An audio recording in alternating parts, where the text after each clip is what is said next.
ଆପଣ 1000 ଫୁଟ ତଳକୁ ଖସିକି କେମିତି ବଞ୍ଚିଲେ? କାରଣ ସେଥିରେ ପଥର ତ ନଥାଏ, 20 ଜଣ ଯାଉଥିଲୁ ଆଉ 4 ଜଣଙ୍କ ଉପରେ ଯେତେବେଳେ ବମ୍ଟା ପଡ଼ିଲା ପାଖରେ ଆମେ 4 ଜଣ ପୁରା ତଳକୁ ଖସିଗଲୁ। ଆପଣ ଗଲାବେଳକୁ ଗୋଟେ ତାର ପଡ଼ିଥିବ, ଏଇଠି ଗୋଟେ ରାସ୍ତା ଗୋଟେ ତାର ଲାଗିଥିବ, ତାରଟା ଆପଣ ଗୋଡ଼ରେ ବାଜିବ କିନା ଗୋଟେ ବମ୍ ଫୁଟିଯିବ। ବଟ୍ ଯେମିତି ଆମେ ବାହାରିଲୁ କରିକି ମୁଁ ଟିକେ ପଛକୁ ବୁଲିଛି, 5ଟା ଗୁଳି ମୋ ମୁଣ୍ଡ ପାଖକୁ ପଳେଇଲା ଧଡ଼ ଧଡ଼ ଧଡ଼। ଆଖି 2ଟାକୁ କାଢ଼ିଦେଲେ ଜିଅନ୍ତା ଲୋକଟାର, ତାର ଜିନେଟଲ୍ସକୁ କାଟିଦେଲେ, ଓକେ, ତାକୁ ସବୁ ହାତ ଗୋଡ଼ ପିସ୍ ପିସ୍ କରିଦେଲେ। ଜଣେ ମୃତ୍ୟୁର ଭୟ ଭିତରେ କେମିତି ଗୁଳି ମାରେ, କେମିତି ଯୁଦ୍ଧ କରେ? ମୃତ୍ୟୁର ଭୟ କେବେ ଆସିନି, ହଁ, ବଟ୍ ମୃତ୍ୟୁର ସିଚୁଏସନ୍ ବହୁତ ଥର ଆସିଛି। ଆଉ ଗୋଟେ ବାଟ ଥାଏ ଯେଉଁଟାକି ଗୋଟେ ପାହାଡ଼ ଆଉ ଗୋଟେ ପାହାଡ଼ ଅଛି, ତା ପାହାଡ଼ ଭିତରେ ଗୋଟେ ରାସ୍ତା ଥାଏ। ସେ ରାସ୍ତାଟାକୁ ଆମେ ତାକୁ ଗୋଟେ ପୋଷ୍ଟ ଆଉ ଗୋଟେ ପୋଷ୍ଟକୁ ଯିବା ପାଇଁ ହେଲେ ଆମେ କ୍ରଲିଂ କରିକି ଆମେ ଯିବୁ। ଆଉ ସେଇଟାକୁ କ'ଣ ହେଲା, ସେଇ ସମୟରେ ଏନିମି ଫାୟାର, ପାକିସ୍ତାନ ଫାୟାରରେ ସେଇଟା ଭାଙ୍ଗିଗଲା। 1000 ଫୁଟ ତଳକୁ ପଡ଼ିଲେ ଆପଣ କେମିତି? 1000 ଫୁଟ ପଡ଼ିଲୁ ମାନେ ପୁରା ତ ସ୍ନୋ, ପୁରା ବରଫ ଗଡ଼ି ଗଡ଼ି ଗଡ଼ି ଗଡ଼ି ଗଡ଼ି ଗଡ଼ି ପୁରା 1000 ଫୁଟ ତଳେ କଥା। ଆପଣଙ୍କୁ ଯଦି କିଏ ରେସ୍କ୍ୟୁ କଲାନି, କିଏ ଯଦି ଉଦ୍ଧାର କଲାନି, ତାହେଲେ ଆପଣ ମ୍ୟାକ୍ସିମମ୍ ଘଣ୍ଟାଟେ ବଞ୍ଚିପାରିବେ। ମୋ ପାଖରେ 15 ମିନିଟ୍ ସମୟ ଥିଲା ମୃତ୍ୟୁ। 22 ବର୍ଷ ପରେ ସେ ବଡ଼ିଟା ଆମକୁ ମିଳିଲା। 22 ବର୍ଷ ପରେ ଆଉ ତା ବଡ଼ିଟା କିଛି ଖରାପ ହେଇନଥିଲା। ତାହେଲେ ଆପଣ ଭାବନ୍ତୁ 22 ବର୍ଷ ପର୍ଯ୍ୟନ୍ତ ସେ ବଡ଼ିଟା ସେ ଯେଉଁ ସ୍ନୋ ଭିତରେ ଥିଲା। ଏଇଟା କୋଉ ମସିହାର କଥା? ଏଇଟା ହେଉଛି ଏଇଟା ହେଲା 96-97ରେ। 96 ଡେଡ୍ ବଡି ମିଳିଲା ଏବେ 22 ବର୍ଷ ପରେ। ନ୍ୟୁଜ୍ ରୁମ୍ର ପଡ଼କାଷ୍ଟ ଲାଇଭ୍ 360 କୁ ମୁଁ ଆପଣଙ୍କୁ ସ୍ୱାଗତ କରୁଛି। ବ୍ରିଗେଡିୟର ଏଲ୍.ସି. ପଟ୍ଟନାୟକ ମୋ ସହିତ ଅଛନ୍ତି, ଯିଏ ଆପଣଙ୍କୁ ଯୁଦ୍ଧର କାହାଣୀ ଶୁଣେଇବେ। ଯୁଦ୍ଧ ଆପଣ ଯାହା ଟିଭିରେ ପରଦା ଉପରେ ଦେଖୁଛନ୍ତି, ଡିଜିଟାଲ ପ୍ଲାଟଫର୍ମରେ ଦେଖୁଛନ୍ତି, ଆପଣ କେବଳ ଗୁଳିର ଶବ୍ଦ ହୁଏତ ଶୁଣିପାରୁଛନ୍ତି, କିଛି ଦୃଶ୍ୟ ଦେଖୁଛନ୍ତି, ମିଜାଇଲ ଆଟାକର ଦୃଶ୍ୟ ଦେଖୁଛନ୍ତି, କିନ୍ତୁ ଭିତରେ ଅନେକ ଘଟଣା ଘଟେ। ମୋ ଭିତରେ ବ୍ରିଗେଡିୟର ଗୋଟେ ପ୍ରଶ୍ନ ଅଛି ଯେ ଜଣେ ମୃତ୍ୟୁର ଭୟ ଭିତରେ କେମିତି ଗୁଳି ମାରେ, କେମିତି ଯୁଦ୍ଧ କରେ? ମୃତ୍ୟୁ ଗୋଟେ ଜିନିଷ ଆମେ ସବୁ ଜାଣିଛୁ, ହଁ, ଯୋଉଟାକି ଇନ୍ଏଭିଟେବଲ୍, ସେଇଟା ସମସ୍ତଙ୍କୁ ହବ। ଆଉ ସେଥିପାଇଁ ଭୟ କାହିଁକି? ବଟ୍ ତା ମାନେ ଯେଉଁମାନେ ଯୁଦ୍ଧ କରୁଛନ୍ତି କି ଯେଉଁମାନେ ଫ୍ରଣ୍ଟରେ ଫାୟାର ଫେସ୍ କରୁଛନ୍ତି, ତାଙ୍କୁ ଭୟ ନାହିଁ କି ତାଙ୍କୁ ମୃତ୍ୟୁର ଭୟ ନାହିଁ କି ଖାଲି ତାଙ୍କୁ ଏମିତି ନାହିଁ କି ସେମାନେ ମରିବାକୁ ଚାହୁଁଛନ୍ତି। ଏଇଠି ଗୋଟେ ଲୋକଙ୍କର ଧାରଣା ଅଛି କି ଇଏ ଆର୍ମିରେ ଯାଇଛି, ସେ ତ ସେମିତି ହେଲେ ମରିବ, ତା କାମ ହେଉଛି ମରିବ। ଓକେ, ସେଥିପାଇଁ ଆଗରୁ ପରିବାର ମାନେ ଲୋକମାନଙ୍କୁ, ପିଲାମାନଙ୍କୁ ପଠାଉନଥିଲେ ଆର୍ମି ପାଇଁ, କ'ଣ ଏ ଗଲେ ମାନେ ମରିବ। କେତେ ଦୃଷ୍ଟିରୁ ଠିକ୍ ଥିଲା, କାହିଁକି ନା ଆପଣ ଯଦି first world war, second world ୱାର୍କୁ ଦେଖିବେ, ବହୁତ ସୈନିକ ଆମ ଓଡ଼ିଶାରୁ ଯାଇଛନ୍ତି, ତାପରେ ସେ ଫେରି ନାହାନ୍ତି। ଆଉ ଯେମିତି ଯୁଦ୍ଧ ସବୁ ସରିଲା କି କ'ଣ ହେଲା, ସେ ସବୁ ୟା ତ ସେ ଆର୍ମିକୁ ଡିସବ୍ୟାଣ୍ଡ କରାହେଇଗଲା। ମୁଁ ଦେଖିଛି ବହୁତ ଇଣ୍ଡିଆନ ସୋଲଜର୍ସ ମିଡଲ ଇଷ୍ଟରେ, ଇରାକ, ଇରାନ, ତୁର୍କୀରେ ସବୁ ରହିଯାଇଛନ୍ତି, କାରଣ ତାଙ୍କୁ ଫେରିବାକୁ, ଘରକୁ ଫେରିବାକୁ ପଇସା ନଥିଲା। ଆଉ ହେଉଛି କେତେ ଜଣ ୱାର୍ରେ ତାଙ୍କୁ ଡେଥ୍ ହେଇଯାଏ, ସେତେବେଳକୁ ଏତେ ଇନଫର୍ମେସନ୍ ନଥିଲା, ସେଥିପାଇଁ ଖବର ବି ପହଞ୍ଚୁନଥିଲା। ଏମିତିକି ବେଳେବେଳେ ବର୍ଷେ 2 ବର୍ଷ ପରେ ଘରକୁ ଖବର ଆସିବ କି ତମ ପିଲାଟି ଯେଉଁ ଆର୍ମିରେ ଥିଲା ସେ ମରିଯାଇଛି ବୋଲି। ବଟ୍ ଏବେ ସିଚୁଏସନ୍ଟା ଅଲଗା। ଏବେ ଆମେ ଯେଉଁ ଟ୍ରେନିଂ କରୁଛୁ, ପ୍ରଥମରେ ଆର୍ମିରେ ପ୍ରଥମ ଟ୍ରେନିଂ ହେଉଛି କି ଆମେ କେମିତି ଶତ୍ରୁକୁ ମାରିବୁ, କେମିତି ଶତ୍ରୁ ଉପରେ ଆମେ ଡିଷ୍ଟ୍ରାକ୍ସନ୍ କରିବୁ, ତାପରେ କେମିତି ଆଘାତ କରିବୁ, ଆଉ ତାକୁ ମ୍ୟାକ୍ସିମମ୍ କ୍ୟାଜୁଆଲିଟି କେମିତି ଶତ୍ରୁକୁ କରିବୁ, ନିଜକୁ ରକ୍ଷା କରିକି। କାହିଁକି ନା ଗୁଳିଟା ଚାଲୁଛି, ଆମେ ମାରିଲେ ବନ୍ଧୁକ, ସେ ବି ମାରିବ ବନ୍ଧୁକ। ଆମର ରଣନୀତି ଅଛି, ତାର ବି ରଣନୀତି ଅଛି। ଯୁଦ୍ଧ ବିଦ୍ୟାରେ କ୍ୟାଜୁଆଲିଟି ତ ହବ। ଆମେ ଏତେ ପିକ୍ଚର ଦେଖୁଛୁ, କେତେ ସବୁ ଆଗରୁ ପୁରୁଣା କାଳରେ ଯେତେବେଳେ ଖଣ୍ଡା ଯୁଦ୍ଧ ହଉଥିଲା, ହାତ ଯୁଦ୍ଧ ହଉଥିଲା, ଘୋଡ଼ା ଉପରେ ଯାଇକି ଯୁଦ୍ଧ କରୁଥିଲେ, ଆପଣ ଦେଖୁଛନ୍ତି ଏବେ ଯୋଉ ପିକ୍ଚର ଆସିଥିଲା ଆପଣଙ୍କର ଗୁଡ଼ାଏ ସବୁ ୱାର୍ ପିକ୍ଚର ସବୁ ଆସୁଛି ପୁରୁଣା ହିଷ୍ଟୋରିକାଲ ପିକ୍ଚର ସବୁ ଆସୁଛି ସୋ ଇନେଭିଟେବଲି ଗୋଟେ ମୃତ୍ୟୁ ଗୋଟେ ସୋଲଜର ପାଇଁ ଗୋଟେ ତ ଆପଣଙ୍କ ଜୀବନରେ part କେମିତି of ଆସିଛି କି ବ୍ରିଗେଡିୟର ମୃତ୍ୟୁର ଭୟ? ମୃତ୍ୟୁର ଭୟ କେବେ ଆସିନି ହଁ, ବଟ୍ ମୃତ୍ୟୁର ସିଚୁଏସନ ବହୁତ ଥର ଆସିଛି। କେବେ ଆସିଥିଲା? ଆପଣ ମୋ ମନେ ପଡୁଛି ସିଆଚିନ୍ ଗ୍ଲେସିୟର ବୋଲି ଗୋଟେ ଜାଗା ଅଛି ହୁଁ। ଆପଣ ତା ନାଁ ଶୁଣିଥିବେ ତାର ଏଭରେଜ ହାଇଟ୍ ହଉଛି 18,000 ଫିଟ୍ ଉପରେ 18,000 ଫୁଟ 18,000 ଫୁଟ ହଁ। ଉପରେ ସମୁଦ୍ର ପତନ ଠାରୁ। ସମୁଦ୍ର ପତନ ଟୁ ଏବଭ୍ ସି ଲେଭେଲ ଆଉ ଟିକେ କମ୍ପାରିଟିଭ ହିସାବରେ କଲେ ଏଭରେଷ୍ଟ ହାଇଟ୍ ଯୋଉଟା ସବୁଠୁ ହାଇଟ୍ ହଉଛି 26,000 ଫୁଟ ଏଇଟା 18,000 ଟୁ 20,000 ଫୁଟ ଉପରେ ଥାଏ। ଆପଣ ଯାଇଥିଲେ ସିଆଚେନ୍ ଗ୍ଲେସିୟର? ସେଇଠି ମୋର ନିଜର ପୋଷ୍ଟିଂ ଥିଲା ମିଡ୍ 90sରେ ହଁ, ଆଉ ମାନେ ସାଧାରଣ ଲୋକ ଖାଲି ବୁଝିବା ପାଇଁ ସିଆଚିନ୍ ଗ୍ଲେସିୟରଟା କ'ଣ ହଁ, ମୁଁ ଖାଲି କହିବାକୁ ଚାହୁଁଛି କି 18,000 ଫୁଟ ଉପରେ ପୁରା ବରଫର ଚଟ୍ଟାଣ ହୁଁ, ଦିନ ବେଳେ ଏଭରେଜ ଟେମ୍ପରେଚର ସକାଳ 7ଟାରୁ ନେଇକି ସନ୍ଧ୍ୟା 5ଟା ପର୍ଯ୍ୟନ୍ତ ଟେମ୍ପରେଚର -25 to 30 ଡିଗ୍ରୀ ସେଣ୍ଟିଗ୍ରେଡ ଆଉ ରାତିରେ average temperature goes to -50 to 70 degree centigrade -50 -50 to 70 degree ହଁ। ସେଣ୍ଟିଗ୍ରେଡ ଏଇ ଟେମ୍ପରେଚର ଲେଭେଲ ମୁଁ କହୁଛି ଯେତେବେଳେ 1990s ହଁ, ଏବେକା temperature because of the warming of the planet ଟିକେ କମି ଯାଇଛି ରାଦର ଟେମ୍ପରେଚର ବଢିଛି in the sense but this is the temperature winds heavy winds ଚାଲିଥିବ ସବୁବେଳେ ସ୍ନୋଫଲ୍ ହେଉଥିବ ଆଉ ଏମିତିକି ଯଦି ରାତିରେ କିଏ ପେଟ୍ରୋଲିଂ ଡ୍ୟୁଟି କରୁଛି ତା ହାତରୁ ଯଦି ଗ୍ଲୋଭ୍ସଟା ଖସିଗଲା କି ଟୋପିଟା ଉଡ଼ିଗଲା ସେ ଯଦି ଠିକ୍ ସମୟରେ ଗ୍ଲୋଭ୍ସଟା ପିନ୍ଧି ପାରିଲାନି କି ଟୋପିଟା ପିନ୍ଧି ପାରିଲାନି ତା ହାତରେ ଚିଲ୍ ବ୍ଲେଣ୍ଡସ୍ ହେଇଯିବ ଚିଲ୍ ବ୍ଲେଣ୍ଡସ୍ ମାନେ ପ୍ରଥମରେ ଆଙ୍ଗୁଠି ଗୁଡ଼ା ପୁରା କଳା ହେଇଯିବ ଆଉ ତାପରେ କିଛି ସମୟ ପରେ ଆପଣ ଯଦି ଗୋଟେ ଆଙ୍ଗୁଠିକୁ ଧରିବେ ଟାଣି ଦେବେ ସେ ଆଙ୍ଗୁଠିଟା ପଳେଇ ଆସିବ ଆପଣ ଆଙ୍ଗୁଠିଟା ଉପୁଡ଼ି ପଳେଇ ଆସିବ। ଉପଡ଼ି ପଳେଇ ଆସିବ ଏମିତିକି ବହୁତ ଶହ ଶହ ଲୋକଙ୍କର ଆଙ୍ଗୁଠି କଟା ହେଇଛି ହାତ କଟା ହେଇଛି ଗୋଡ଼ କଟା ହେଇଛି ତାର ମାନେ କିଛି ମାନେ କାଉଣ୍ଟ ନାହିଁ ମୁଁ ଯଦି କହିବି ହୁଁ, ଏଇଟା ହଉଛି ଇଣ୍ଡିଆନ ଆର୍ମିର ମାନେ ସାକ୍ରିଫାଇସ୍ କି ଯେତେବେଳେ ଯୁଦ୍ଧ ଡିକ୍ଲେୟାର ନ ହେଇଛି ବି ଏମିତି ବି ଏରିଆ ଜାଗାରେ ଇଣ୍ଡିଆନ ଆର୍ମି ଡିପ୍ଲଏଡ ହେଇକି ଯୁଦ୍ଧ କରିଥାଏ ଯୋଉଥିରେ କି ଆପଣଙ୍କ ବହୁତ କ୍ୟାଜୁଆଲିଟି ହୁଏ ତାକୁ କହୁ ଆମେ କୋଲ୍ଡ ୱେଦର କ୍ୟାଜୁଆଲିଟିସ୍ ହୁଁ। ଯୋଉଟା କି ୱେଦର କ୍ୟାଜୁଆଲିଟି ହୁଏ ଆପଣଙ୍କ ଲାଇଫରେ ସେମିତି କିଛି ଘଟିଛି? ତାପରେ ହଉଛି କି ଏନିମି ଫାୟାର ହଁ, ଏଇ ଯୋଉ କହିବୁ ଆପଣ ମାନେ ସିଚୁଏସନଟା ବୁଝିପାରିଲେ ତାହେଲେ ବୁଝିବେ କି ଡିଗ୍ରୀ ଅଫ ଡିଫିକଲ୍ଟିଟା କ'ଣ ହଁ, ଏମିତି ଗୋଟେ ସିଚୁଏସନ ଆସିଥିଲା ନର୍ଦର୍ନ ଗ୍ଲେସିୟର ସିଆଚିନ୍ ଗ୍ଲେସିୟରରେ ଗୋଟେ ପୋଷ୍ଟ ଥିଲା ବିଲାଫୋଣ୍ଡଲା ହୁଁ, ବିଲାଫୋଣ୍ଡଲାଟା ହଉଛି ସବୁଠୁ ମୋଷ୍ଟ ଇମ୍ପୋର୍ଟାଣ୍ଟ ଷ୍ଟ୍ରାଟେଜିକ୍ ପୋଷ୍ଟ ହୁଁ, ଅଫ ଦ ଗ୍ଲେସିୟର କାରଣ ସେଇଟା ଯଦି ଆମେ ହରେଇଦେବୁ ତାହେଲେ ପାକିସ୍ତାନକୁ ପୁରା ଗୋଟେ ବାଟ ମିଳିବ ଶିଓକ୍ ଭ୍ୟାଲି ଆସିବ ଆଉ ଶିଓକ୍ ଭ୍ୟାଲିଠୁ ନେଇକି ଲଦାଖ ପାଖକୁ ପଳେଇବ ହୁଁ, ତାକୁ ଗାର୍ଡ କରିବା ପାଇଁ ଆମର ସବୁ ଉପରେ ଉପରେ ଆଉଟପୋଷ୍ଟ ଥାଏ ଥରେ ରାତିରେ ମୋତେ ଖବର ମିଳିଲା କି ବହୁତ ବମ୍ବାର୍ଡମେଣ୍ଟ ହେଲା ଆଉ ସେ ପୋଷ୍ଟକୁ ଆଟାକ୍ କରିବା ପାଇଁ ପାକିସ୍ତାନ ଆମେ ପୁରା ପ୍ରସ୍ତୁତ ହେଇକି ଆଟାକ୍ କରିବାକୁ ଯାଉଛି ସେ ପୋଷ୍ଟରେ 10 ଜଣ ଲୋକ ପିଲା ଥିଲେ ତାକୁ ରିଏନଫୋର୍ସମେଣ୍ଟ କରିବା ପାଇଁ ରିଏନଫୋର୍ସ ମାନେ ହେଉଛି ଏଡିସନାଲ ଲୋକଙ୍କୁ ପଠାଇବା ପାଇଁ ତ ସେଇ ସମୟରେ ମୁଁ ତାକୁ ନିଜେ ପର୍ସନାଲି ଲିଡ୍ କଲି 20ଟା ପିଲା ନେଇକି ସେଇଟା ସେ ଯେଉଁ ପୋଷ୍ଟଟା ତାର ହାଇଟ୍ ଥିଲା 21,000 ଫୁଟ ଉପରେ ଆମେ ରାତି ଅଧରେ ପୁରା ଚାରିଆଡ଼େ ସ୍ନୋ ଆଉ ଯାଇକି ଆମେ ସେଇଟାକୁ ରିଏନଫୋର୍ସ କରିବା ପାଇଁ ଗଲୁ ରିଏନଫୋର୍ସ କରିବା ପାଇଁ ଯେତେବେଳେ ଯିବ ତାକୁ ବାଟ ହେଉଛି କି ସେ ପୋଷ୍ଟକୁ ପହଞ୍ଚିବା ପାଇଁ ଆପଣ ଯେଉଁ ବରଫର ପାହାଡ଼ଟା ଅଛି ସେ ବରଫର ପାହାଡ଼ଟାକୁ କାଟି କାଟି ଆପଣ ରାସ୍ତା ତିଆରି କରିବେ ଆଉ ପିଟନ୍ ସହିତ ତାକୁ ରୋପ୍ ଲଗାଇବେ ତାକୁ ଧରିଦେଇ ଆପଣ ସେ ପୋଷ୍ଟ ପାଖକୁ ଯିବେ ସେମିତି ବାଟ ବୋଲି କିଛି ନଥାଏ ଓକେ ଆଉ ଗୋଟେ ବାଟ ଥାଏ ଯେଉଁଟା କି ଗୋଟେ ପାହାଡ଼ ଆଉ ଗୋଟେ ପାହାଡ଼ ଅଛି ତା ପାହାଡ଼ ଭିତରେ ଗୋଟେ ରାସ୍ତା ଥାଏ ସେ ରାସ୍ତାଟାକୁ ଆମେ ତାକୁ ଗୋଟେ ପୋଷ୍ଟ ଆଉ ଗୋଟେ ପୋଷ୍ଟକୁ ଯିବା ପାଇଁ ହେଲେ ଆମେ କ୍ରଲିଂ କରିକି ଆମେ ଯିବୁ ଆଉ ସେଇଟାକୁ କ'ଣ ହେଲା ସେଇ ସମୟରେ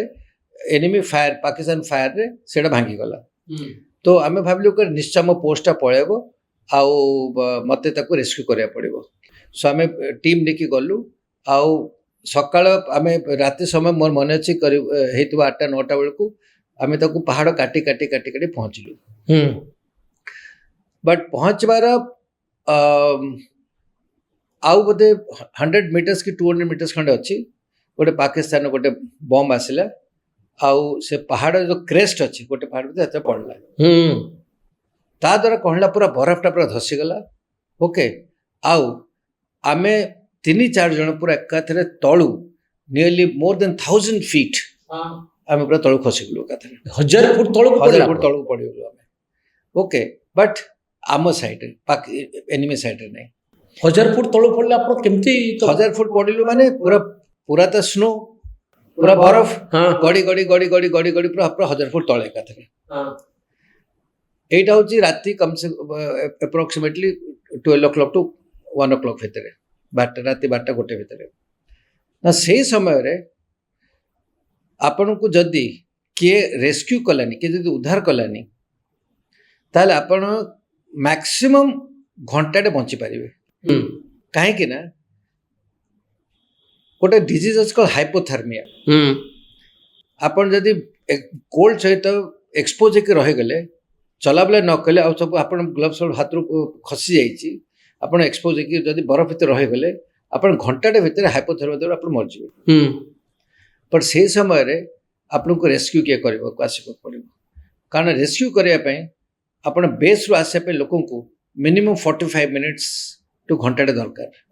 ସେମାନେ ଖବର ପାଇଗଲେ ଯେ ଆପଣ ମାନେ बट गोटे सिचुएशन भावतु एनिमीर फायर चलुची ता भीतर जन गोटे दल आसीबो आपन खोजिबो आपन को रेस्क्यू करिवो आउ आपन नेकी जीवो आमे पूरा सबु कहलु कि एबे सो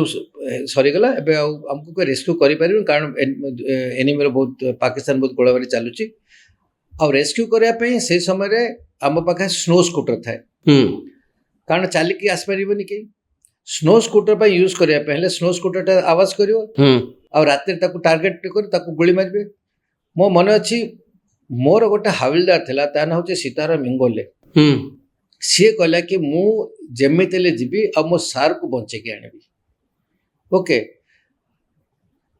स्नो स्कूटर ऊपर खाली 2 जन बस पारे 3 जन बसले हे पारिबोनी से कहला को मु निजे जीबी माने जज रास्ता भूली गला कि गोली मारे ताको भाजी गला से भी फेरी पारिबोनी से रिस्क नेला आउ मो पाखर 15 मिनिट समय थिला मृत्यु पापे 15 मिनिट खाली 15 मिनिट मु जानि जदी 15 मिनिट भीतर मो पाखो को रेस्क्यू आसीबोनी मोर मृत्यु निश्चय हे जिवो बट भगवान जने दूत को पठेला भलिया से मोर सीताराम गले निजे रिस्क नहीं कि गोटे स्नो स्कूटर निजे धरिकी से आसला मु तो दूर रू तो लाइट देखली आ मु उठिकी बहुत कष्ट रे उठिकी मोर टॉर्चटा मारली ताकि से जानी परिबो कि मु कोठी अछि बट 10-15 मिनिट से मो पाको आसला मोर किछि होश बोले कि सेंसलेस नथिला मते उठेकिला सीधा स्कूटर पछपटे पकेला आ नहीं पड़ेला आपन को सांग माने जो माने थिले साथी माने सांग मानक भितरे 2 जन को हमें परे रेस्क्यू कलु आ जन को रेस्क्यू करि पालु नहीं ओके आ ता बॉडीटा हमको 22 वर्ष परे से बॉडीटा हमको मिलिला 22 वर्ष परे आ ता बॉडीटा किछि खराब हे नथिला ताला आपण भाबंतु 22 वर्ष पर्यंत से बॉडीटा से जो स्नो भितरे थिला एटा को मसिया कथा एटा एई होची एटा 96 97 रे 96 डेड बॉडी मिलिला एबे 22 वर्ष परे 22 वर्ष परे आपण जाइतले देखिया पाए मु तो जाई पर नथिली सेतळ को हम बेटालियन केते अफसर जाइतले तक से बॉडी को आनले तापर हमें तार फैमिली को पचारलु से कहले कि ना एबे तो आनी किछ लाभ नै ता फैमिली महाराष्ट्र कड मोर ट्रूप्स होचिन महाराष्ट्र हां हमें सेतबे ताको सेठी सेरेमोनियली हमें फ्यूनरल देके ताको जहाँ करिया कथा हम मिलिट्री फ्यूनरल तक कर देलु हमें हां ओके सो ए जो सिचुएशन गुडा दर्शक माने एक्चुअली जानिबा कथा मोर गोटे कथा जानिबार कथा ब्रिगेडियर जे आपण 1000 फुट तळ को खसी केमति पहुंचले कारण सेथिरे पत्थर तो न थाए ओके बरफर चट्टाण गछ पत्र न थाए आउ जतले बरफ पड़े ऊपर बरफडा प्राय नरम थाए हां तमे स्ताद रे गडी गडी गडी गडी तुम चली जाय कथरे हां बदी ता भितरे जदी किछि गोटे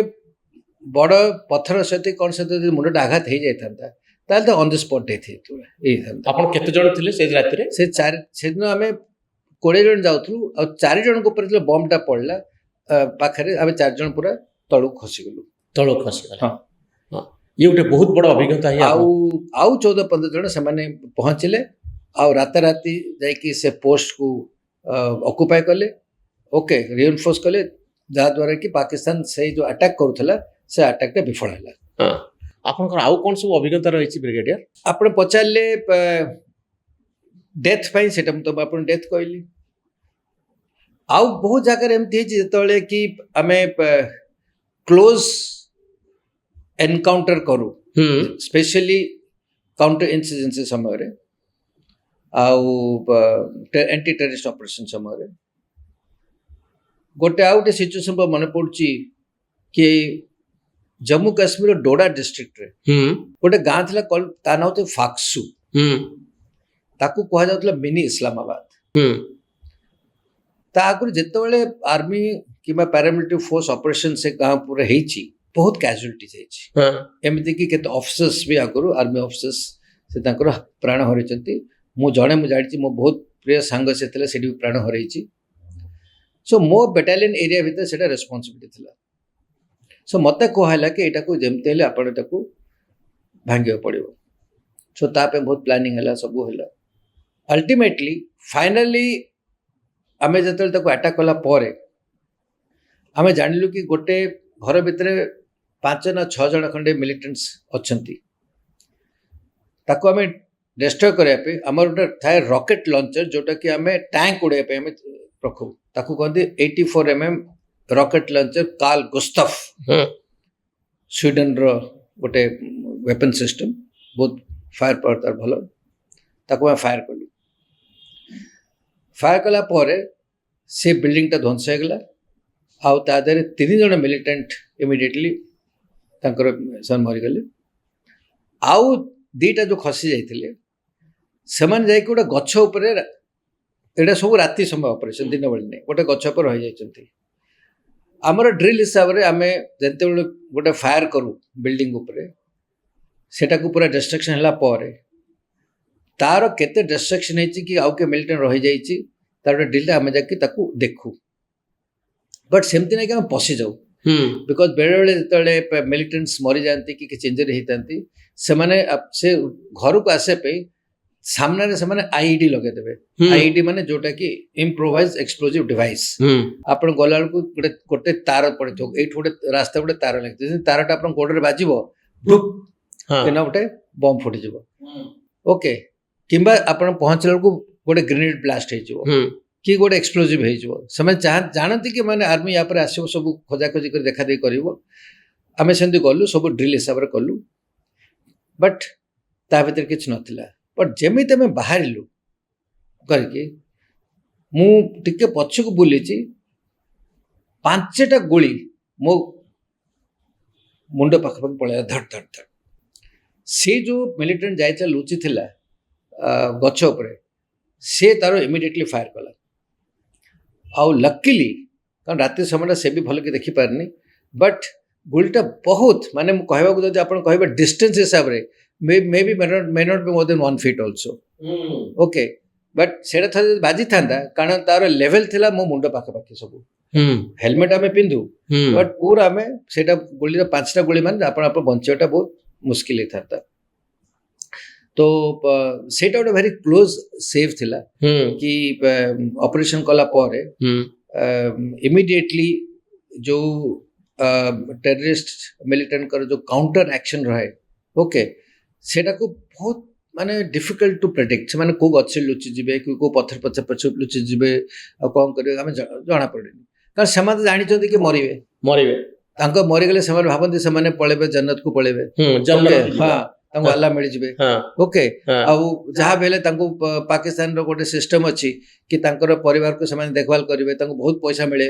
ସୋ ସେଥିପାଇଁ ସେମାନେ ଯୋଉ ଆସନ୍ତି ଏଠି କାଶ୍ମୀରକୁ, ମିଲିଟାଣ୍ଟ ମାନେ ଆତଙ୍କବାଦୀଙ୍କ ପରିବାରକୁ ବହୁତ ପଇସା ଦିଏ,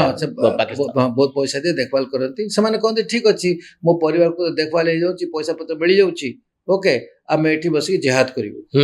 ତାଙ୍କ କୁରାନ ହିସାବରେ, ଯୋଉ ଇସଲାମ ହିସାବରେ ତାଙ୍କର ଗୋଟେ ବିଚାରଧାରା ଅଛି କି ଯଦି ଆମେ ଜେହାଦ ହେଇକି, ଯଦି ଆମେ ମାର୍ଟିର ହେଇକି ओके हेगलु ताले आमे सीधा स्वर्ग को पळेउ ଆପଣ ଏଇ ମିଲିଟାଣ୍ଟ ମାନଙ୍କ ସହିତ ଟେରରିଷ୍ଟ ମାନଙ୍କ ସହିତ କେବେ ଇଣ୍ଟରାକ୍ଟ କରିଛନ୍ତି बहुत थर केते थर धरिछि आमे तांको क्वेश्चन करछु କଣ ସବୁ ପ୍ରଶ୍ନ ପଚାରନ୍ତି ଆପଣ बहुत प्रकार from psychological questions to ideological questions to military questions କଣ ତାର ନିର୍ଯାସ କଣ ମିଳିଛି ताको बहुत खबर मिले हमको कि तांकर इंटेलिजेंस नेटवर्क टा कोन तांकर पॉलिटिकल सपोर्ट टा कोन फाइनेंशियल सपोर्ट टा कोन ओके आ कोट तांकर हाइट आउट्स थाए तांकर एमिनेशन प्रोफाइल कोन जो communication radio set wireless set रखते से माने तार प्रोफाइल टा कोन सो इमीडिएटली जतला में मिलिटेंट्स को हमें कैप्चर करू बहुत इन्फॉर्मेशन हमको मिल जाए टॉर्चर करे को पड़े टॉर्चर तने ताको हमें कहबी इंटरोगेशन करे पे इंटरोगेशन ता भितरे ता देरे साइकोलॉजिकल मेथड अछि फिजिकल मेथड अछि okay so it's a process interrogation टा आपण जो भाबो जदी कर टॉर्चर कले खबर मिल जो बोली सेटा नै मु आपण कहू गोटे नागालैंड रे थरा मु नॉर्थ ईस्ट ऑपरेशन करतली गोटे हमें मिलिटेंट को धरलु नागा मिलिटेंट को हमें ताठू खबर हासिल करबा चाहतलु ताकू हमें राति सारा ताकू माने जेते फिजिकल ये टॉर्चर हवा कथा को पिटा पिटा पिटा पिटी कर ताकू कलु किछ बाहर नतला पर जतले हला कि नाही एत किछ बाहर नै हमें कहलु यार एबे ताकू पैंट शर्ट खोल आ ताकू किछ उटे सॉलिड ट्रीटमेंट करो बट अमर टू माय हॉरर जतले द शर्ट खोलिया हमें गलु से it we found out that she was a woman she would a woman militant okay माने से पूरा राति सारा से माड़ सही ओके से पर्यंत आम जानी पार नु कारण नागा मिलिटेंट को तो दाढ़ी फाड़ी बेसी उठेनी गोरागड़ से देखा पुओ झी देखा सेम थाए ताको आम सब कहलु कि पैंट शर्ट खोलिया देखला से गोटे स्त्री लोक बाहर तो ऑब्वियसली ता सहित जते जना पड़ला स्त्री लोक तार अलग ट्रीटमेंट है एमती नहीं कि आम 4th ग्रेड ट्रीटमेंट देलु बट कहवाक चाहूँ कि जो मिलिटेंट्स मैंने आसती से एत सहन शक्ति थाए ओके कि आपड़ विश्वास करें कि ये लोकटा बेले भाव बोधे बोधे कि गोटे इनोसेंट लोक मारुचु कारण एत माड़ खाइला किए ना किसी कह तो बट इट इज सरप्राइज चाहे सेटा नॉर्थ ईस्ट मिलिटेंट हो नागा मिलिटेंट हो कि कश्मीरी मिलिटेंट हो ताको कहू आम हार्ड एंड मिलिटेंट्स ताको एत साइकोलॉजिकल प्रूफिंग होता है कि इमीडिएटली खबरटा काढ़ा बहुत मुश्किल होता है बहुत मुश्किल सो तार गोटे प्रोसेस थाए आउ से प्रोसेसटा आम करूँ तापे आमर गोटे स्पेशलिस्ट कोर अच्छी इंटेलिजेंस कोर अच्छी जोटा कि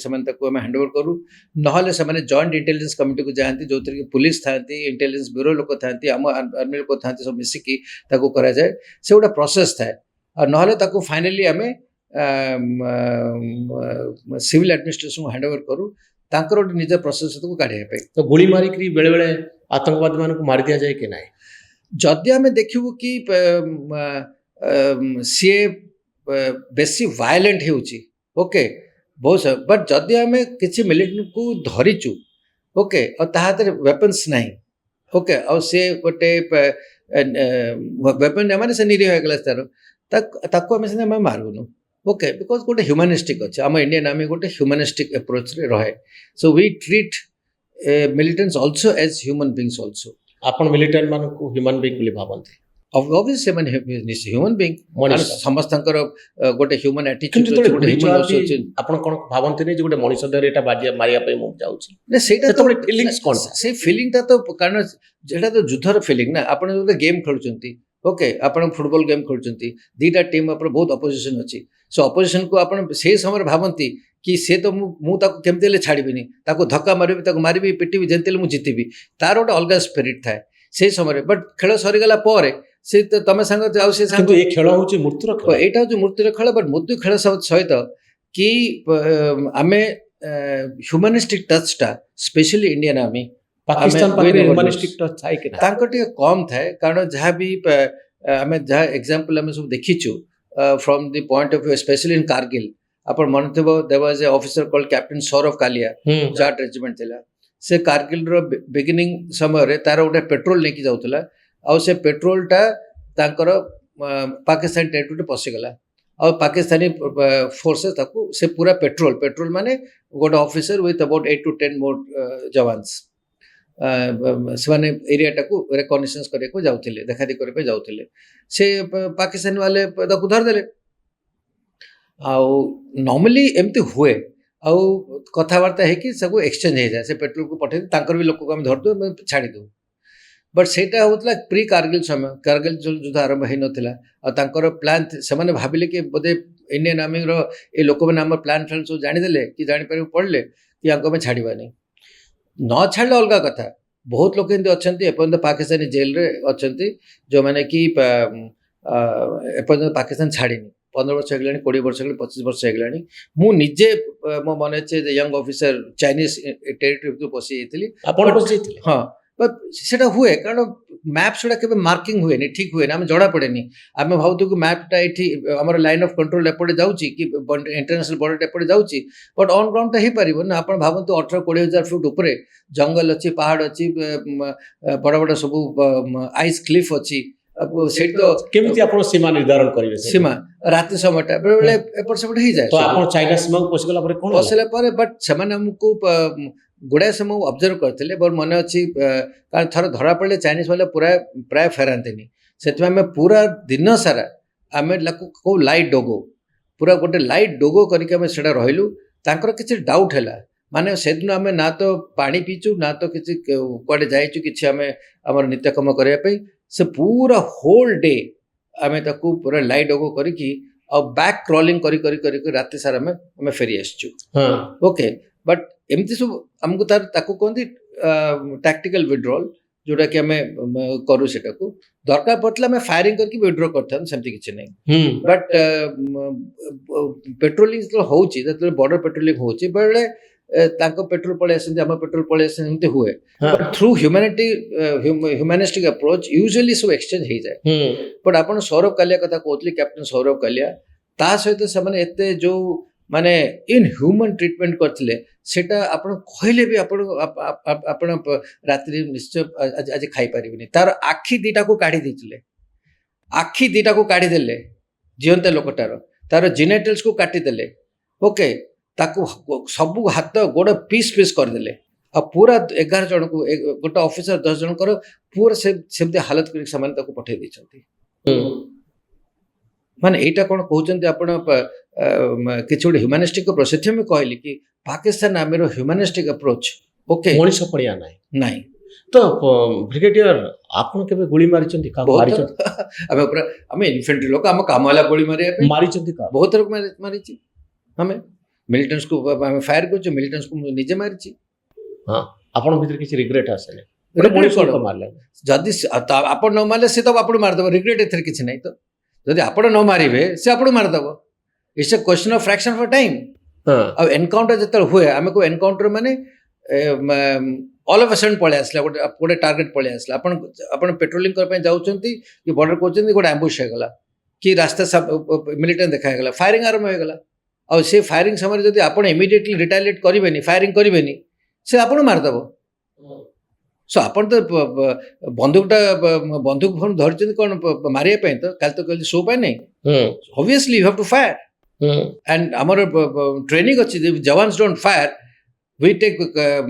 disciplinary action against them also केमती के जवान नाहंती कि से फायर करनते तो आखिर जी अछि समस्त शत्रु एनिमी हां जी गोटे आपनकर बैटालियन मूव करूची ए पॉइंट से माने होचनी शत्रु हां से माने को मनीष बोली आपण भावंते आमे मनीष बोली से मनीष तो ए कथा नै आमे ताको भाबु कि से माने बे हमर शत्रु शत्रु माने कि यही जो इंस्टेंस यही जो समय पाई ओके तांकर विचारधारा तांकर आइडियोलॉजी तांकर वार प्लानिंग तांकर जो इमेजिनेशन प्रोसेस सेडा सब अलग आमे गोटे कंटेस्ट रछु गोटे डुएल कंटेस्ट रछु okay war is a contest war is a duel contest okay so issue is that आमे ताकू आमे जे ओकेजन ने कि ताकू आमे डिस्ट्रॉय करिवे सेटा होछ हमर एम आप मुझे खाली कन्वेंशनल एटा आप खाली कहूँ कि इंसर्जेंसी आउ anti terrorist operation but when you look at conventional operation माने जो एक्चुअली युद्ध हुए जमी आप नो कि 71 मसीहा होगा 65 मसीहा होगा 62 मसीहा होगा से समय कौन हुए ये सब आम इंटरनेशनल बॉर्डर बार लोक था इंटरनेशनल बॉर्डर लोक था ओके जमी आप बॉर्डर पिक्चर देखिथे बॉर्डर पिक्चर सेपटे पाकिस्तान लोक थे आमर एपटे ये लोक थे से मुहांमुही होकर फायरिंग हुए ओके बट सेटा टिके बेसी ड्रामेटिक कराइला बट जनरली कौन हुए जिते ओन ट्रुप्स रहती फॉरेन ट्रुप्स रहती से बंकर्स भितर रहती ओके से बंकर्स भितर फायर करती बंकर्स फायर करती बट जेतेबेले आमे अटैक पहुंच जाऊ अटैक माने गोटे गोटे गोटे एरिया अछि गोटे हिल फीचर अछि कोड जोटा भी एरिया अछि ताको आमे कैप्चर करे पे जाउछु ओके ताहले ता ऊपर आमे पूरा जोर से जाय कि आमे ताको अटैक को ताको आमे को हमला हमला आओ हमला रे एमती हुए कि जेतेबेले आमे फाइनली से एरिया को कैप्चर को ताको लास्ट 200 मीटर्स बैटल जोटा हुए सेटारे एक्चुअली हाथ जाओ कहती हाथ प्रथम गोली मारिबू ओके तापर नहले बैनट मारिबू बैनट बुझछन जो जो गोटे गोटे बड़े बड़े छुरी बड़े लागि थाए ये गोटे बंधुक सामने रे ओके नहले हाथ हां एंती है कि से डुअल जोटा हुए लास्ट 200 मीटर जोटा कि इन्फेंट्री रो काम हां हमर आर्मी रे केते प्रकार अछि गोटे होची इन्फेंट्री जोटा कि प्रथम सामने रे लड़ाई करे ओके ताकू सपोर्ट करया पई आर्टिलरी अछि जोटा कि बड़ बड़ गन्स ने के फायर करन ताकू सपोर्ट करया पई हमर इंजीनियर्स अछंती ताकू सपोर्ट करया पई हमर सिग्नल कम्युनिकेशन कोर अछंती आउ एम्युनिशन सप्लाई करया पई हमर ऑर्डिनेंस अछंती एस अछंती खाली गोटे हमर जो इन्फेंट्री पदातिक बाहिनी के आर्मर्ड कोर जोटा टैंक वाला जो आगे कि लड़ाई करंती ताकू सपोर्ट करे पे कम से कम 8-10 टा सर्विस सपोर्टिंग एजेंसी अछंती एमति नै कि छमाने खाली आगे युद्ध करचंती आ तोके पचार ना it's a full fledged plan battle things are concern so एटा को हमें कहू जोटा कि conventional operations so conventional operation से या तो अपन डिफेंसिव बैटल हबो या तो ऑफेंसिव बैटल हबो ऑफेंसिव बैटल हबो जेते अपन शुट एबे जो प्लान चलथला कि आमे रहीमार खां ऊपर अटैक कर देबो आमे लाहौर ऊपर अटैक कर देबो ओके आमे सिंध को अटैक कर देबो ता अटैक माने कोन पूरा गोटे लंबा चौड़ा फोर्स आमर सब ताको को हमें कोर हो कि डिवीजन हो कि ब्रिगेड हो ओके टारगेट को नेकी सेटा पूरा माडी जो भीतर को ओके आ ता जेतले अटैक असॉल्ट हबो सेटा तो इन्फेंट्री तो खाली समते पादरे जानती ता पे जो टैंक्स हबो इन्फेंट्री मैकेनाइज्ड व्हीकल अछि ओके बहुत प्रकार गोटे खाली मु आपन कहूची गोटे हमको कोर जेतल जाए गोटे कोर होची तार ट्रुप्स होची नियरली लक्षे लोग लक्षे हां ओके आउ से तो जीवो अटैक करे पे एनिमी डिफेंसेस सपोजिंग काली हम रहीमार खां कैप्चर करे पे चाहूछु पाकिस्तान रो ओके ताकू रहीमार खां को कैप्चर करे पे कब हमको मिनिमम लक्षे के 1.5 लाख सैन्य हमको अप्लाई करे पड़िबो आगे रहिबे 25-30 हजार ओके बट ताकू सपोर्ट करे पे और तुमको दरकार है कारण तुम पशिगला पर तमर लाइन ऑफ कम्युनिकेशन को तुम कंट्रोल करे समान नाल तमर जेते सब लॉजिस्टिक सप्लाई चेन को भांगी दे समाने तुम आको पळे के बसथिबो तुमको खाइबा मिलियो तुमको एम्युनिशन मिलियो तुम सेडी मर जिवो ओके सेडा को सिक्योर करे पड़िबो से जो एरिया को कैप्चर को ताकू तुम सिक्योर करे पड़िबो so just to capture an area of say let's say up to 50 to 100 kilometers inside Pakistan हमको मिनिमम लक्ष्य की 1.5 लाख लोकंकर सैन्य दरकार हां लक्ष्य सर आउ जो टैंक अच्छा अपन टैंक पूछ टैंक हां मिनिमम 300 की 400 टैंक दरकार ओके ए बड़ा किछि अभियान में अपन शामिल हेतले बहुत तरह जतले कारगिल वॉर जतले चलछला ता परे हां हम गोटे एक्सरसाइज करथुल ऑपरेशन पराक्रम से समय ऑपरेशन परा हाँ हाँ से समय पूरा आर्मी पूरा फुली डिप्लॉयड थिला अटैक करे बट ऑन ग्राउंड सेटा मोर एक्सपीरियंस नाही बिकॉज 71 मसिया परे सेंदुल कन्वेंशनल युद्ध हेनी जोथरे कि आमे पूरा टैंक नेकी पसी आइछु कि नेकी पसी आइछु सेटा होची लास्ट 60-71 परे ता परे बहुत प्रकार सब सिचुएशन चल जे आपन को एक्सप्लेन करली कि कारगिल रे आपन को अभिज्ञता का कारगिल समय सेटा को गोटे एरिया को हमको दिया जाइतला मो बटालियन को जोटा कि ताको कैप्चर करया पे एंड 0.9452 गोटे एरिया थिला सेटा को हमको कैप्चर करया पे अल्टीमेटली सेटा को गोटे ब्रिगेड अटैक थिला तार गोटे पार्ट हम बटालियन थिला सो सेथरा में कलु आउ on the 5th and 6th day we capture that particular feature हां कैजुअलिटी हेतला ठीक अछि कि असुविधा नहीं but at the end of the day the battalion captured his objective brigadier आपण जेबे रात्रि रे सुअंती मन आपनकर स्थिर हो जाए कोन मने पड़े आपण 2015 मसिया रे छाडिले आर्मी रो को दृश्यटा आपनको मुंड भितरे सबले थाए जाको आपण एबे भी भूली फ्रैंकली पचारिए मु थर सोय पड़े मोर किछि मने पड़ेनी हां ओके मो स्त्री मते सबले कहे कि ए लोकटा कौन थरे खटरे सोई पड़ले ओके 5 मिनट भीतर से घुंगड़ी मारे हम करेनी ओके ସେଇଟାକୁ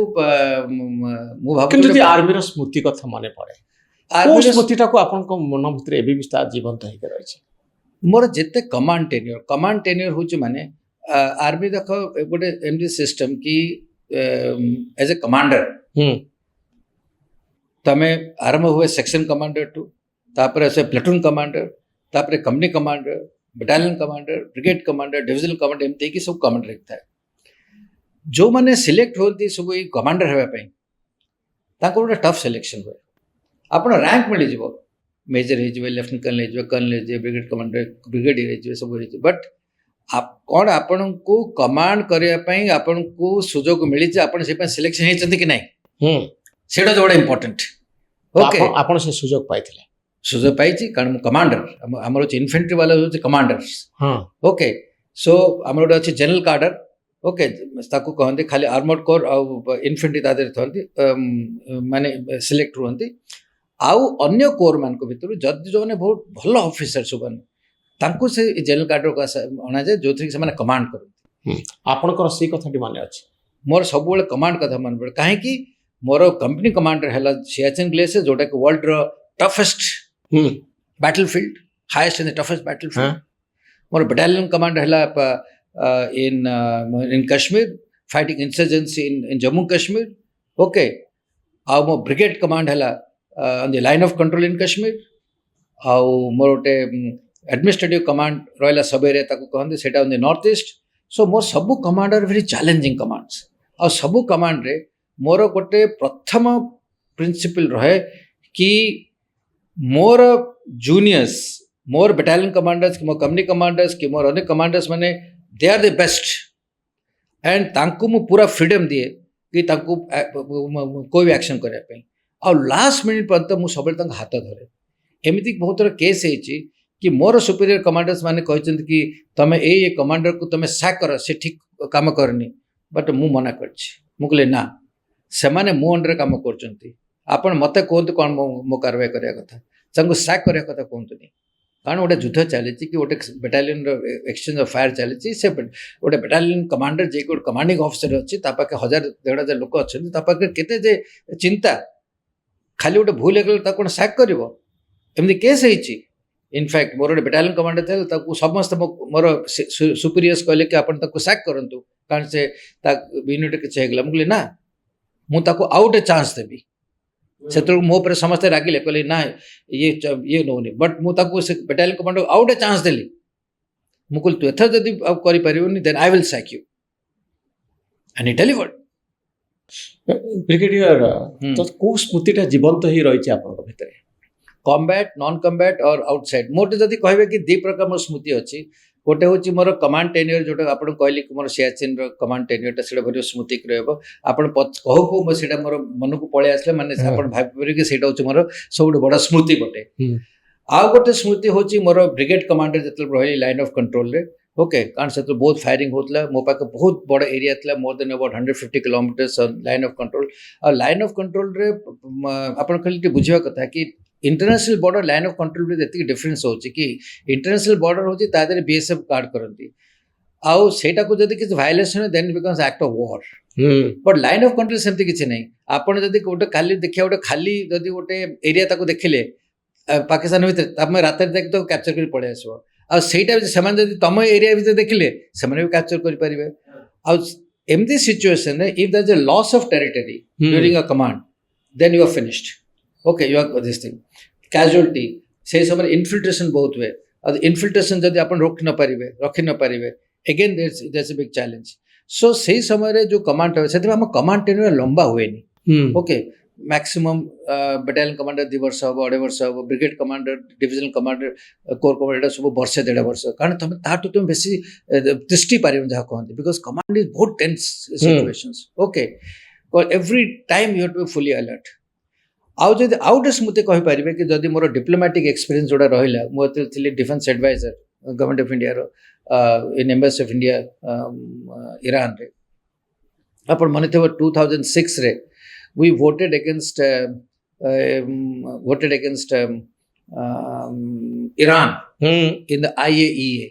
International Atomic Energy Agency. Okay, so ଇରାନିଆନ୍ସ को बहुत कष्ट ଲାଗିଥିଲା ଏ ସମୟରେ। ଆଉ ମୋ ମନେ ଅଛି ମୋତେ ତାଙ୍କର ମିଲିଟାରୀ ହେଡକ୍ୱାର୍ଟର୍ସ को ଡକା ହେଲା, ଆମ୍ବାସେଡରଙ୍କୁ ତାଙ୍କର ଫରେନ୍ ଅଫିସ୍ को ଡକା ହେଲା, ଆଉ ପଚରା ହେଲା କି ଏଟାକୁ କାହିଁକି ଏଟା ଇଣ୍ଡିଆ କଲା। ଓକେ, ଆଉ ଏମିତି ତାଙ୍କର ଯୋଉ ଭାବନାଟା ଥିଲା, ସେମାନେ କହିଲେ କି ଏଇଟା ଇଣ୍ଡିଆ ଆମକୁ କରିପାରିବ। ଆଉ ବଟ୍ 8-10 ଜଣ ବଡ଼ ସିନିୟର ଅଫିସର ଥିଲେ ସବୁ ତାଙ୍କର ଇରାନର, ମୋ ସାମ୍ନାରେ ବସିଥିଲେ ବ୍ରିଗେଡିୟର୍ସ ମେଜର୍ସ କରିକି ସେଇ ସମୟରେ। ଓକେ, ବଟ୍ ମୋର ଗୋଟେ ବିଗେଷ୍ଟ ରିକଲେକ୍ସନ୍ ଆପଣ କହିବ ଗୋଟେ ସ୍ମୃତି କି ସେଇ ଯୋଉ ପ୍ରଥମରେ ସେମାନେ ମୋ ସାମ୍ନାରେ ଦେଖିକି ବସିଥିଲେ, ସବୁ ରାଗିକି ବସିଥିଲେ ସବୁ। ବଟ୍ ଘଣ୍ଟାଟେ କନଭରସେସନ୍ ହେଲା ପରେ ମୁଁ ଯେତେବେଳେ ଆମର ଇଣ୍ଡିଆର ପୋଜିସନଟା ବୁଝେଇଲି, ଆମେ ତାକୁ କହିଲି କି ଆମେ ଯେଉଁ ଭୋଟ୍ କରିଛୁ ଏଇଟା ଆମ ପାଇଁ ନାହିଁ, ଏଇଟା ଇରାନ ପାଇଁ। ମୁଁ ତାକୁ ଏଡ଼େ ସୁନ୍ଦର ଡିପ୍ଲୋମାଟିକ୍ ଚ୍ୟାନେଲରେ ବୁଝେଇଦେଲି ଯେ ସେମାନଙ୍କର ପୁରା ଯେଉଁ ଧାରଣାଟା ଆଉ ତାଙ୍କର ଯେଉଁ ମନୋଭାବ ଭାରତ ଉପରେ ରହିଥିଲା ସେଟା ପୁରା ଚେଞ୍ଜ ହେଇଯାଇଥିଲା। ମୁଁ ତାଙ୍କୁ ମୋର ହସ ହସ ଦେଖିଥିଲି। ଓକେ, ସୋ ମୁଁ ଯେତେବେଳେ ଭାବିଲି କି ଏତେ ବଡ଼ ଯେଉଁମାନେ ସିନିୟର ଆର୍ମି ଅଫିସର ଅଛନ୍ତି ଯେଉଁମାନେ ପୁରା ରାଗିକି ଥିଲେ ଆଉ ପୁରା କଥା ହେଉନଥିଲେ, ହସୁନଥିଲେ, କେମିତି ଅଧଘଣ୍ଟା 40 ମିନିଟ୍ ପରେ ମୁଁ ତାଙ୍କୁ ହସେଇ ଦେଲି, ସେଇଟା ଗୋଟେ ଡିପ୍ଲୋମାଟିକ୍ର ଗୋଟେ ବଡ଼ ଆଚିଭମେଣ୍ଟ ଥିଲା। ତ କେବଳ ଆପଣ ବନ୍ଧୁକ ଧରି ଯୁଦ୍ଧ କରିନାହାନ୍ତି, ଡିପ୍ଲୋମାସିରେ ମଧ୍ୟ ସଫଳତା ପାଇଛନ୍ତି। ବ୍ରିଗେଡିୟର ଆପଣଙ୍କୁ ବହୁତ ବହୁତ ଧନ୍ୟବାଦ। ବହୁତ ଗୋଟେ ଯୁଦ୍ଧର କାହାଣୀ ଆମେ ଶୁଣିଲୁ। ପରବର୍ତ୍ତୀ ସମୟରେ ଆହୁରି ଅଧିକ ଏକ୍ସପିରିଏନ୍ସ ଆପଣଙ୍କର ଆମେ ନିଶ୍ଚିତ ଭାବରେ ସେୟାର କରିବା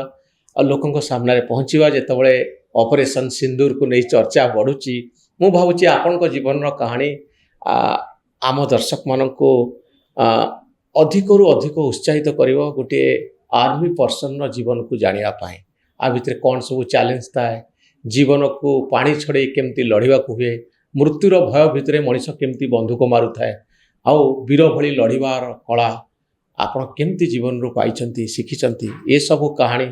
ସମସ୍ତଙ୍କୁ ସବୁବେଳେ ପ୍ରଭାବିତ କରିବ, ଉତ୍ସାହିତ କରିବ ଆଉ ପ୍ରେରଣା ଦେବ। ବହୁତ ଧନ୍ୟବାଦ brigadier L C Pattanaik. Thank you very much. Thank you.